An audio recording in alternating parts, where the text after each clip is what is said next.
La festa comincia subito in musica nel sabato alpino della Triveneta di Gemona. D'altronde, musica e canti avevano scandito la serata del venerdì di apertura con un Sebastiano Favero davvero inedito. Viva gli alpini!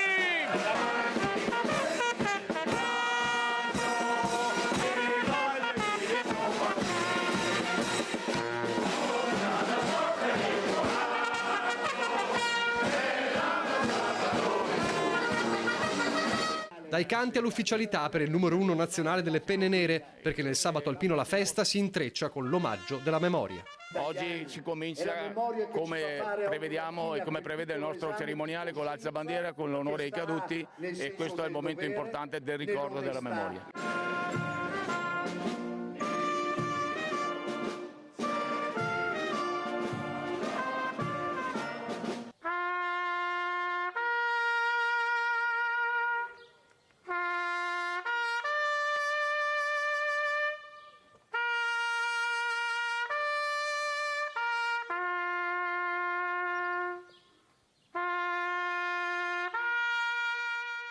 Dalle cerimonie a ricordo per le strade di Gemona, tra gli abbracci di chi si ritrova, il pensiero al 1976, all'Orcolat, il terremoto che vede gli alpini come sempre in prima linea per aiutare.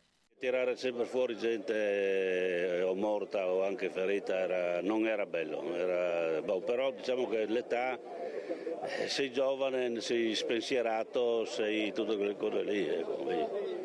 E dopo le scosse erano 20-30 al giorno, era una roba, e dover lavorare sotto le macerie, nelle cantine, perché dopo qualcuno ci chiedeva anche di andare a tirare fuori o qualche bestia, qualche mucca che era nella stalla, non era semplice.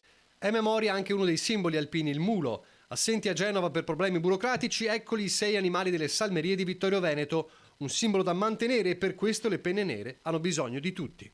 Ne approfitto per lanciare un messaggio, perché se c'è qualcuno che ha piacere, che ha desiderio venire a darci una mano, noi siamo sempre pronti ad accogliere, perché ci servono persone, perché servono persone per accudirli, servono persone per accompagnarli, serve persone per sistemare le recinzioni, serve proprio tanto personale per questa attività qua. Appello anche ai giovani perché continuino a frequentare i campi scuola alpini. I giovani secondo me dovrebbero avvicinarsi anche a queste iniziative, che sono iniziative positive, iniziative che portano poi ad avere dei valori, ad avere degli obiettivi.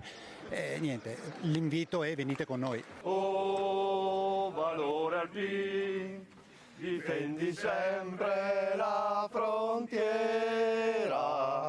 e la sul confine, che è sempre alta la bandiera. E nel paese in festa capita anche che una giovane coppia di Gemona scelga di sposarsi proprio durante la dunata. Ha deciso di sposarsi il giorno in cui ci sono qua gli alpini, perché? Sì, per la festa, per festeggiare insieme a voi. Non è stato tanto comodo da parte anche del sindaco, no, perché oggi ci sono vari impegni, però questa era una bella data, abbiamo deciso. Quindi proprio avete deciso puntualmente in mezzo agli alpini. Ma poi cosa fate? Li invitate tutti a nozze questi qua? Non ce n'è abbastanza a casa per tutti.